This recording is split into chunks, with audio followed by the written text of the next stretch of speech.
Okay, we are good to go. Super. So the first one we're going to talk about is the Cake Financial case. Yeah. Let's pull that up. So what do you guys think about this case? I liked it actually. It was different from all the cases we've gone through so far Yeah, definitely. in the sense of, like, the other ones were asking us what they should do next, and this one was more of, this is why this business failed. So, Yeah, definitely. yeah, I think it's interesting to know that it's good because it teaches you what not to do exactly. or what to do quicker off. Mm-hmm. Yeah, I know. It's like it was interesting knowing it failed from the beginning, but Mm-hmm. I don't know about you guys, but there were some things where I was like, why are you doing that? During this part of the process of him building his business. Yeah.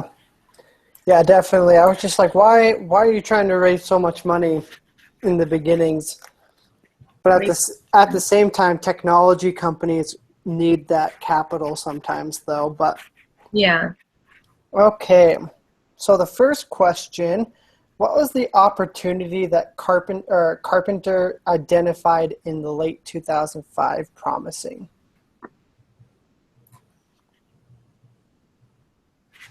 I think he identified the how people are concerned with where their money is going in investments. I think that is an everyday need Mm-hmm. that needs to be fulfilled. So it was a good idea. Yeah, definitely. My thoughts were basically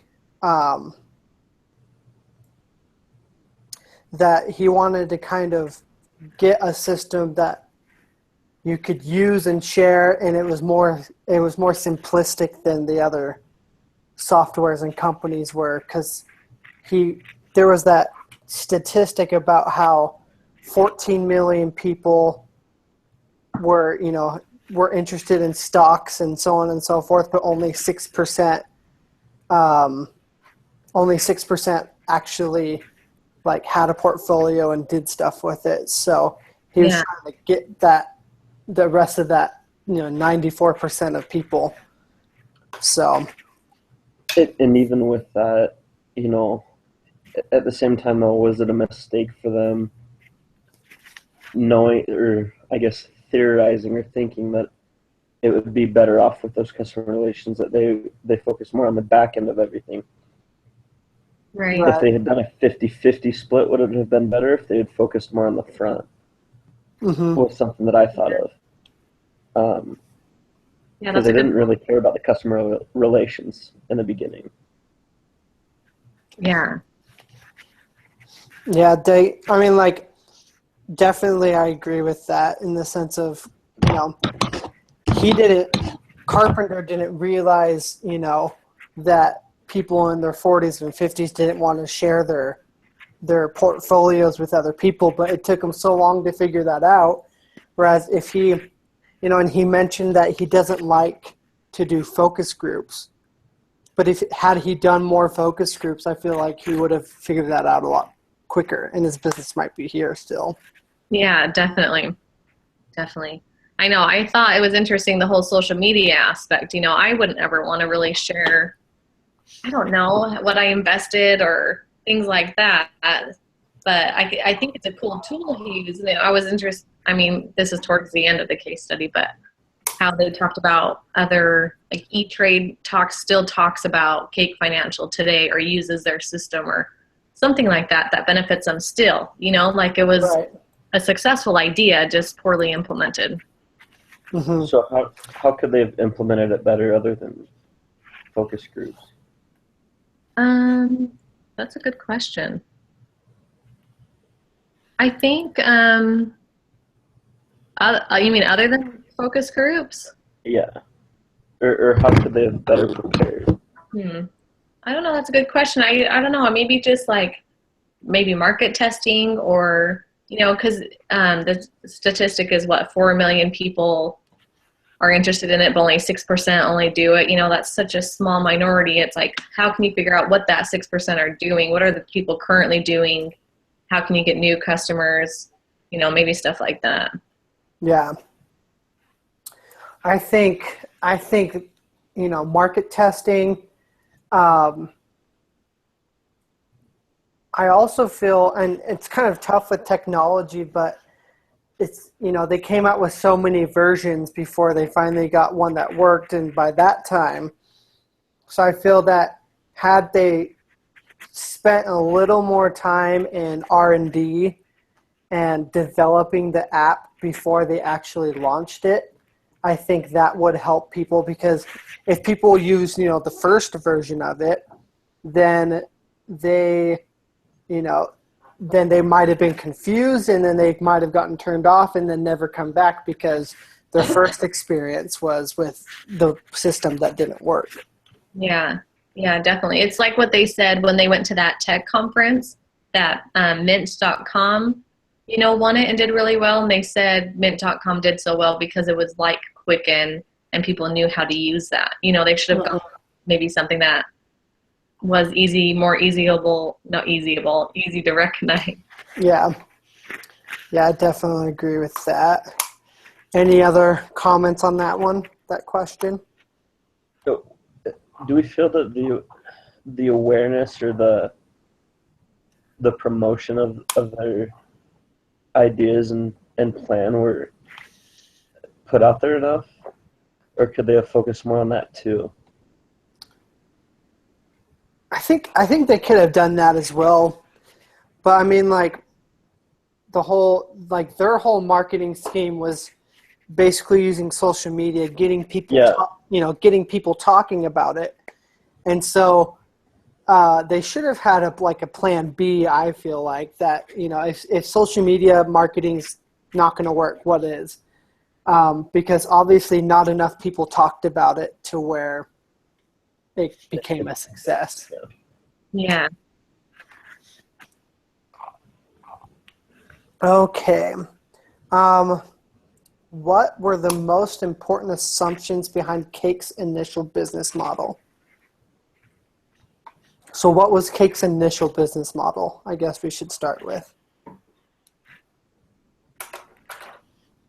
To make an easier way for people to know where to invest money, right? Yeah. That's what I got out of it. Okay. And then how did Carpenter test this business model? I think he didn't. Yeah, I think he just kind of jumped forward and said, "Let's go." He didn't build a hypothesis and go from there. He just kind of said, "Okay, this is what we want, and we're going to do it." But he didn't set the grounds on how to do it. Right. I don't know. What's funny is we call it a failure, but at the same time, unless his goal was to fail, and we don't know that, he succeeded in failing. Well, I mean, the one plus is that his business didn't go out of business. He just sold it to a different company. He sold the assets. He sold the assets of it, but I mean, most people find failure as a stepping stone to success anyways, so especially entrepreneurs. So I'm pretty sure if you were to ask him if it was a failure, he would probably say no. But I definitely think, he did test it, but I don't think he did it enough to where, kind of like we talked about earlier, is that had he done more focus groups and tested it more, he would have known the age group to target and to, do all that stuff. So. Yeah, for sure. Before the Tech 40 conference, Mm-hmm. And correct me if I'm wrong, but if I remember reading right, Carpenter stated something about like the investments that he put in this test account weren't as diversified as what he had hoped to, and so that brought a lot of risk to him in the situation that he presented initially. Right. Yeah. Okay, next question is assess Carpenter's decision to sell Cake's assets. Should he have done this sooner?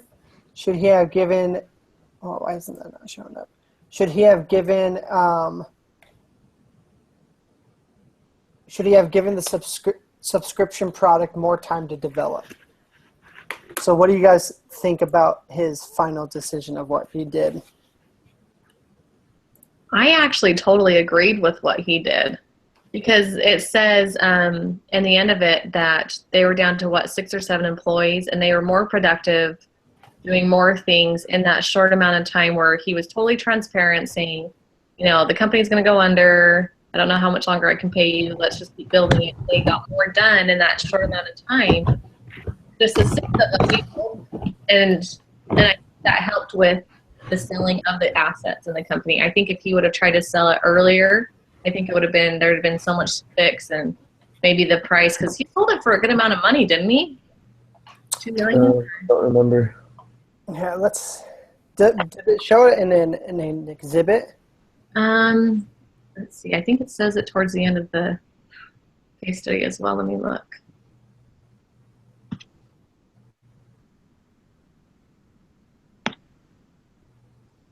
Let's see.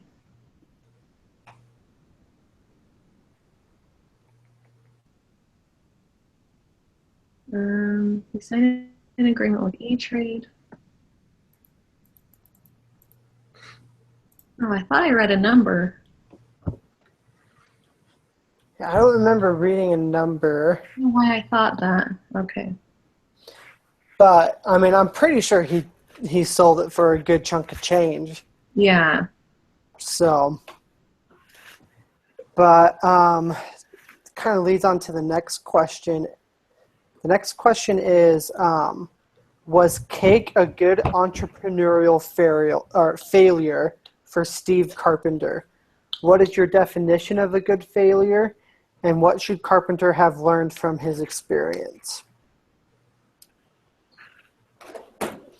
I think it was a great failure for him. Maybe not for a lot of people, but because he did that, he learned what not to do in the next business, or if he even went back to this type of business later on, in years to come. But at the same time, especially because if I remember right, this was his first entrepreneurial experience, right? Yeah, I did. It didn't mention any others. Okay. And so he, in his life, he learned, okay, when I do this again, I'm going to change it so much more. And I think he learned how to develop himself, not how to develop the product or the service at that time. Mm-hmm. And so, and like you had said, Lindsay, he needed the right team from the beginning and not wait to develop it throughout. So I think that's where he'll improve in the next go around. Yeah. Definitely. I think it's a good failure because he didn't lose money in the end. True. I mean, he probably didn't get enough money, as far as what he would have liked to get, but he still got money out of it. But I think he definitely learned that he needs the right team members from the beginning. And light is out.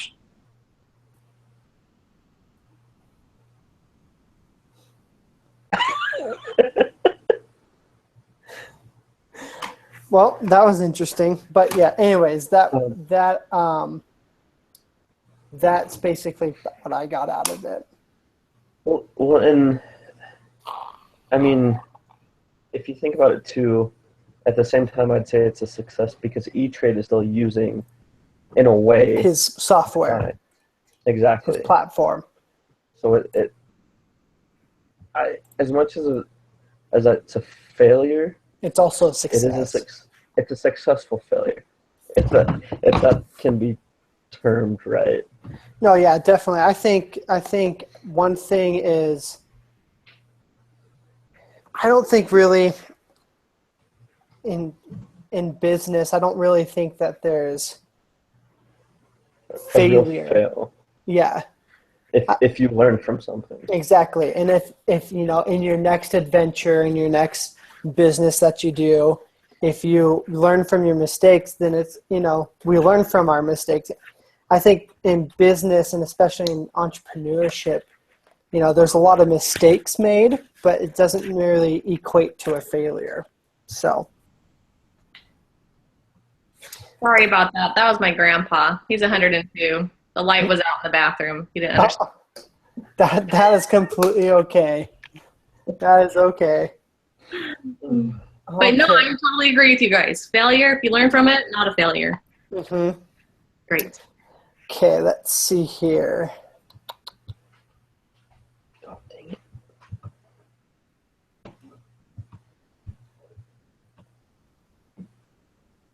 Okay, so I guess we're supposed to also ask, take a vote as far as was cake doomed from the beginning, or No. was it a promising business model? I don't. I think no business is doomed from the beginning. So. I don't think it was doomed from the beginning. He acquired a lot of money, but like you said, tech companies do require that because engineers are expensive to hire.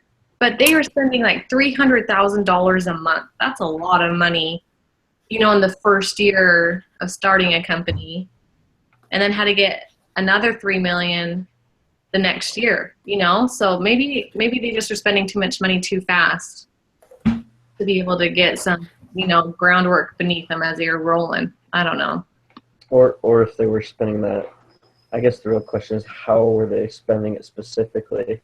Right. Were they spending it in the right ways, or was it wasted? I guess that defines if it was doomed or not, too, a little bit. Right. Yeah, Yeah. that's Yeah, I agree. And then all the other questions on that one are pretty much were covered in the ones that we've already talked about. So, cool. any final thoughts on this one? It'd be interesting to see what other companies he did after this one. Yeah, that would be very interesting. Okay, so do we start another one, right? Yeah. Yeah. Okay. So I will go ahead and just start another one and send you guys that invite, and then we'll talk about the next one, okay? Great. Thanks. Okay, hold on one second.